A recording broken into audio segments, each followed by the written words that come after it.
funk for a few days, and obviously we saw more of that in the first period.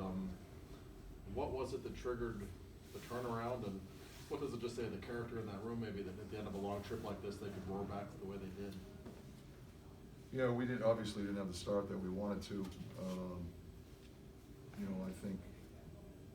I think the trigger was the leadership in our room, and knowing that we have the capability to come back. There was a lot of hockey left. We've been on the other side of a 3-goal lead early in a game. It's not an easy lead. And so I thought our leaders did a great job stepping up. Our veteran guys, they led the charge, and everybody followed suit. But it was a collective effort by everyone. But for me, that's where it starts, is with the leadership. How much do you say between that first and second, Sully, and how much do you let the room kind of iron itself out?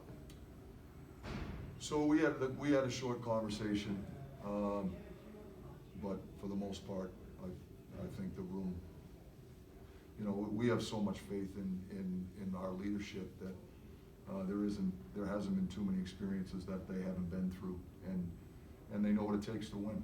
And so, like I said, we had a short conversation. That conversation is between me and the players, but I thought the players themselves, they took charge there from the drop of the puck in the second period.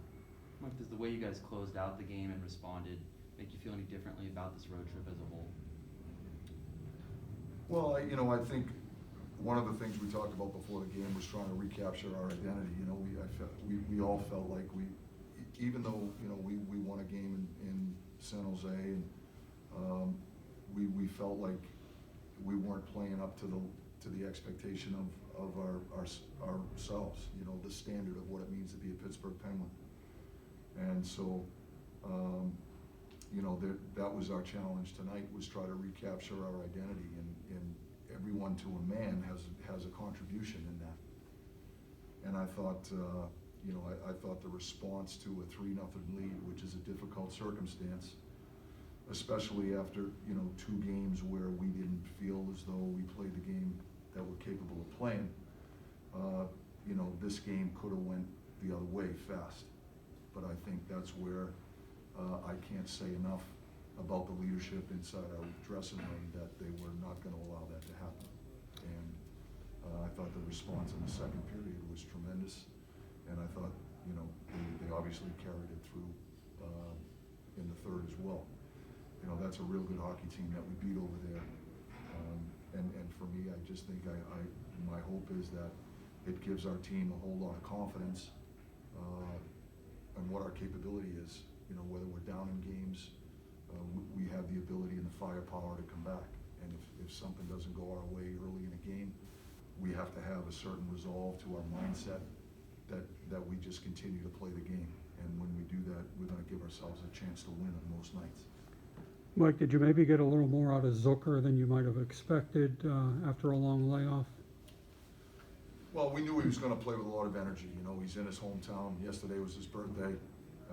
He was excited to get back in the lineup. So we knew we were going to get a guy that was going to play an inspired game, and I thought he did that. Zucker is a real good player.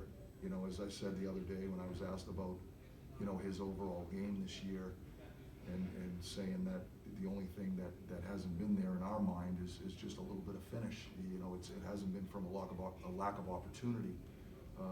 And matter of fact, he's been one of our leading guys with respect to primary scoring chances in the games that he's played in. So, we're obviously thrilled for him. I'm sure that should give him a boost of confidence. But we believe he's a real good player. When he played with Gino and Cappy in the first round last year in the playoffs, we really liked that line and what they were able to accomplish. So that we believe that line has the makings of being a pretty explosive line. And Zuck's a big part of that with what he brings. He's a little bit of a different player than Cappy and Gino. He goes to the net. He plays with an edge. He's got a physical presence to his game. So, and he can score goals. And he's shown an ability to score goals in this league, and that's what we needed to do. And fortunately for us, he did tonight. But my hope is that it gives him a big boost of confidence. Was it good to see Sid get that empty netter, Mike, with all the chances he's manufactured and hasn't been able to get a bounce or a break? Yeah, it was. You know, I think he's been getting, you know, a lot of really good looks. It just hasn't gone in the net for him. I think, you know, hopefully that'll help him a little bit. You know, he has such high expectation of himself. And I know how much he wants to score to help this team win games. So he's had a lot of looks.